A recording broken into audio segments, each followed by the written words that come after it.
তুই তোর এই কথা আমি বিশ্বাস করি না। বন্ধু তুই যে কালকে বাঁশি বাজানোর একটা ভিডিও ছাড়লি, তা আমার তো বিশ্বাস হয় না বাঁশি তুই বাজাইছিস। কি কর? আরে সত্যি কথা। আচ্ছা আগে কল যে বাসিটা কিরা কর? বাঁশি আমার বিশ্বাস হয় না তুই বাজাইছিস। কি কর? বন্ধু আমি ওই বাসি নিজে আমি বাজাইছি।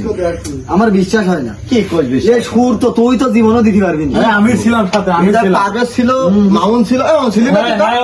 ছিলি না? আমি ছিলাম সাথে। বাসি আমি নিজে বাজাচ্ছি, এরা ক্যামেরা করেছে মামুন, আর পারভেজ লেগে বসে ছিল। আমি তো দেখলাম ওরা শুনে পারভেজ পারভেজ ছিল সাইডে গেল। যখনই শুরু করেছে মামুন ভিডিও করছে, তখন কিন্তু পারভেজ দড়িয়ে গেছে, কিন্তু ভিডিওর ভিতরে কিন্তু নিয়ে মামুন। তো তুই যে ভিডিও করছিলি তখন তো তোর আশেপাশে তো সাইডে কিছুই দেখলাম, শুধু একটা পটল গাছ ছিল এই যে, পটল গাছ ছিল। তা কি পটল গাছ কিছু সাক্ষী রাখিস? আমি পটল ঘুরে ওখানে বসে বাসি বাজাচ্ছি, মামুন ভিডিও করছে, পারভেজ ও বাসে গিয়েছে, ও বাসি শুনে দড়িয়ে চলে গিয়েছে। আর তার আগে বাসি শেষ করে ফেলেছি। রিলস ভিডিও তো বেশি বড় করতে নেই, এই কারণে এই যে দূর তুই তোর এই কথা আমি বিশ্বাস করি না।